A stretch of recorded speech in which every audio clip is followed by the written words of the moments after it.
This next week, Calder. This next week might determine if Matt Savoie is going to have a 50-point season or if he's going to have a 30-point season. So I'm excited for Savoie. Is he going to be a long-term answer? Yes. I really hope they give him an honest shot at it. I hope we don't get to period number 2 and it's Mangiapane back up there. Or Well, I hope we back win. up. If we win, that'll buy him time, right? Yep. So you got to give him a chance. Yeah. Can't let Ryan McLeod be traded in vain, you know? Yeah. I'm in that big contract now. Also, I can't stop thinking about your Cogliano comparison. To Savoie? Yeah. You think I'm just out on it. Oh, you don't like it? No, I think he's just so much more offensively gifted. And He's that's Jordan Eberle. He could be. With faster. Yeah, I faster. just think of look at Zach Benson right now in Buffalo. He's having a great start to the season. Yep. You know who's better than him and Junior and they're on the same team? Matt Savoie.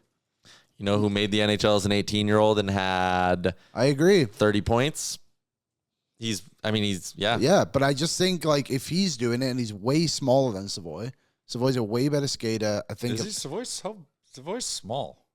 5'9". Yeah, he's 5'9", but Zach Benson's 5'7". He's 5'10". Yeah, is he? Round up. Yeah, I beg But to he's differ. like Benson's a bit more of like a pit bull, and I guess Savoie's not. No, I wouldn't say Savoie's a pit bull. I think he's working He's his way skilled, towards and it. he's got a motor. I think look at the way he was the other day, just flying into the net on that chance against Ottawa. So I think he's got it in getting him. goal hungry. But that's who he is. yeah.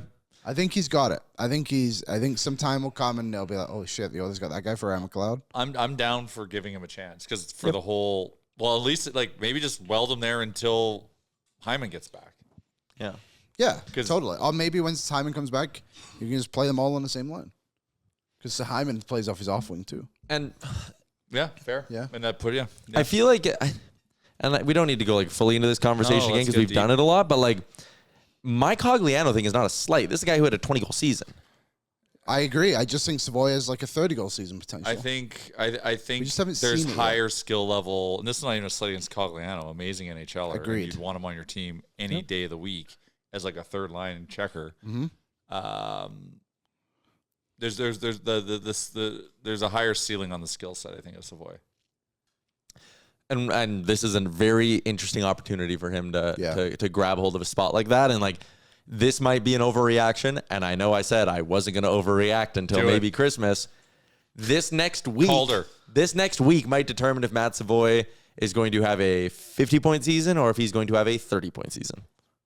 Right? Because if he sticks and has a good run with Connor and Leon, that might really change the way this coaching staff views him. If the next 3 games don't go well, then we might not see him get another opportunity like this. This might be a pretty important time. Maybe. I don't know. I think he'll be fine either way. Savoie's 30-goal potential.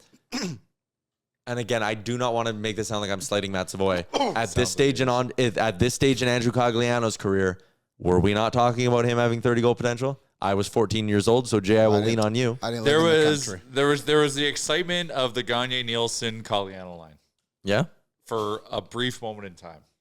When Cogliano goes back-to-back 18-goal seasons to start his NHL career, people were probably having and it's not a slight. If you gave me any amount of odds right now, I bet on Matt Savoie playing 1,000 games in his NHL career. I think he is that smart of a hockey player. Scoring at the NHL level, as we talked about, 30-goal guys are very, very hard to find. I agree. That is the 1% of the 1% or something close to it. Mm-hmm. Especially when you don't get power play time, which is something that... But he's already been bumped to the power play. They went out of their way to scratch a guy and thought, this is our guy to put on there. And a week from now, is he going to get any power play time with Zach Hyman back? I don't know, but maybe an injury happens again. We just spoke about how often they're happening, and they're like, Savoie's going on the power play again. Well, to your point, he's got a very important week in front of him. Yeah, he really can force does. the issue. 7 players last year scored 30 even strength goals. You know who's a player comparable? I'm not saying it's happening this year. He doesn't have the size of a Hagel, though. That would be the thing that separates him there. But Hagel was a guy, and my concern is always it's very rare that you see a guy who comes in and Savoie's 10 games into his NHL career, so it's not time for this conversation. But very rare where you see a guy come in and wait. Oh, all of a sudden they pop and they're scoring 30 goals when they never really did that much. Adrian Kempe. Yeah, Kempe's another good example. You're right. You can find him for sure. What's up, Nation citizens? If you enjoyed today's episode of Oilers Nation Every Day, make sure you hit the subscribe button here on our YouTube to not miss any of our content. We got you covered from interviews, insight, analysis, everything you need to stay up to date on everything around the team. Hit that subscribe button so you don't miss a video.